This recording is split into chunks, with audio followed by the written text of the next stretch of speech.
नमस्कार दोस्तों। आज के इस खास डीप डाइव में हम सीधे चलेंगे इंडिया के इतिहास के सबसे कॉम्प्लेक्स और खौफनाक ट्रू क्राइम इवेंट्स में से एक की तरफ, 1993 के मुंबई बम धमाके। ये एक ऐसी घटना थी जिसने लिटरली पूरे देश को हिलाकर रख दिया था। आज हम उन फैक्ट्स, टाइमलाइंस और इन्वेस्टिगेशन के उन टर्निंग पॉइंट्स का ब्रेकडाउन करेंगे जिन्होंने दशकों तक हेडलाइंस बनाई हैं। तो बिना किसी देरी के चलिए शुरू करते हैं। आज हम इस पूरे विषय को 6 हिस्सों में समझेंगे। द डे मुंबई शुक, इस अभूतपूर्व त्रासदी का असर, दशकों लंबी जांच, हाई प्रोफाइल सजाएं, अबू सलेम और डी कंपनी का रोल और आखिर में उसकी गिरफ्तारी और प्रत्यर्पण। एक एक करके इन सभी पर नजर डालते हैं। तो पहला हिस्सा है द डे मुंबई शुक। किसी भी ऐसी बड़ी घटना की शुरुआत अचानक नहीं होती है ना। रिपोर्ट्स बताती हैं कि दिसंबर 1992 में बाबरी मस्जिद का विवादित ढांचा ढाया जाने के बाद मुंबई में बड़े पैमाने पर दंगे भड़क उठे थे, और इन्हीं दंगों के बैकड्रॉप में दाऊद इब्राहिम और टाइगर मेमन ने एक बेहद भयानक बदले की साजिश रची। यही वो टर्निंग पॉइंट था जिसने 1993 के इन सीरियल ब्लास्ट्स की नींव रखी। अब जरा इस दिन की स्पीड और कोऑर्डिनेशन देखिए, आप सच में हैरान रह जाएंगे। ये दुनिया का पहला सीरियल बॉम्बिंग केस था।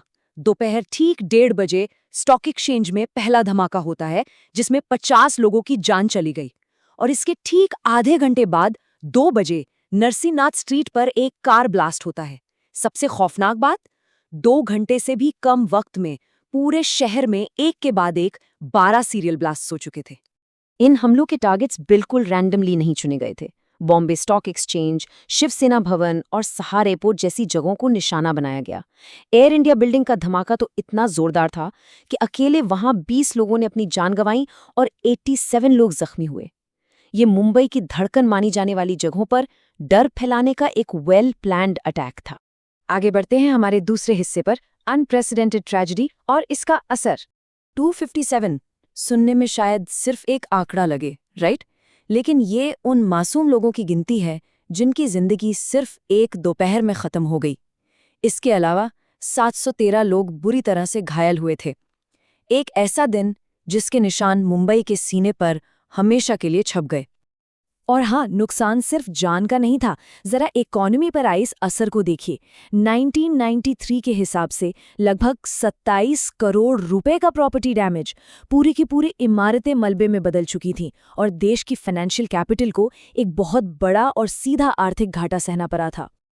अब आते हैं तीसरे हिस्से पर, दशकों लंबी चली जांच प्रक्रिया।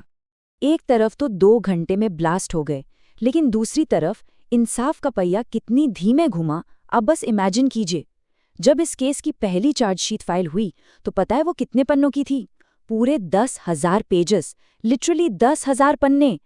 189 आरोपियों के खिलाफ तैयार की गई इतनी लंबी चार्जशीट से ही समझ आता है कि ये नेटवर्क कितना डीप और उलझा हुआ था। इस केस के टाइमलाइन तो और भी ज्यादा लंबा सफर तय करती है। नवंबर 1993 में सीबीआई ने केस टेक ओवर किया। अप्रैल 1995 में टाडा कोर्ट में सुनवाई शुरू हुई। फिर सालों लंबी पेशियां चलती रहीं, यहां तक कि सितंबर 2006 में जाकर 123 आरोपियों के खिलाफ वर्डिक्ट आना शुरू हुआ, और फाइनल मेजर कन्विक्शंस तो जून 2017 में आए। यानी एक केस को अपने अंजाम तक पहुंचने में 24 साल से भी ज्यादा का वक्त लग गया। चलिए अब चौथे हिस्से पर आते हैं, हाई प्रोफाइल कन्विक्शंस। 123 दोषी लोगों की उस लंबी लिस्ट में कुछ ऐसे हाई प्रोफाइल नाम थे जिन्होंने सबसे ज्यादा हेडलाइंस बनाई।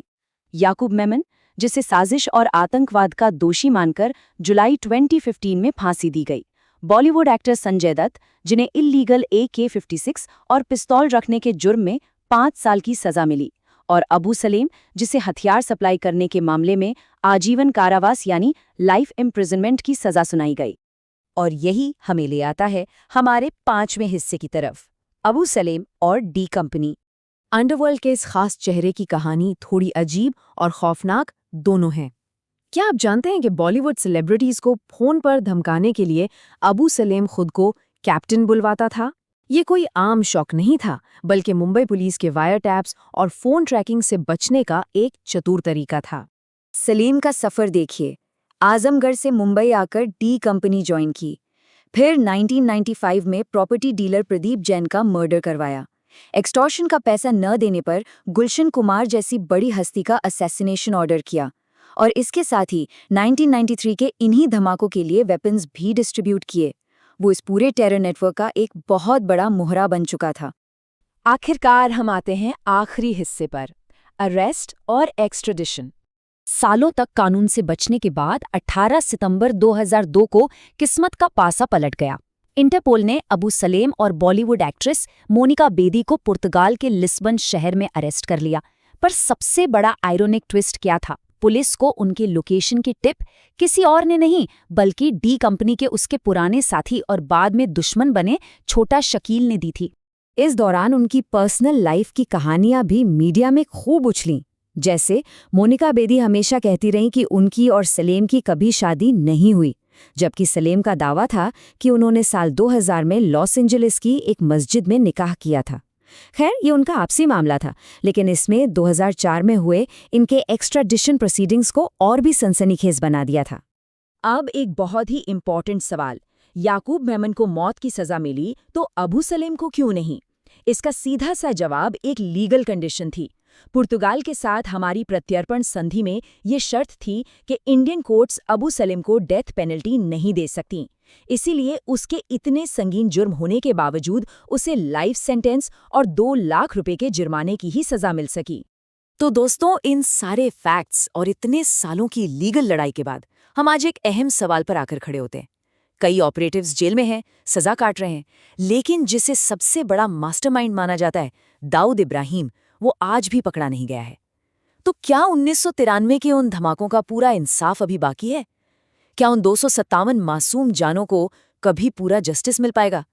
इस एक सवाल के साथ हम इस डीप डाइव को यहीं समाप्त करते हैं। जुड़ने के लिए बहुत बहुत धन्यवाद।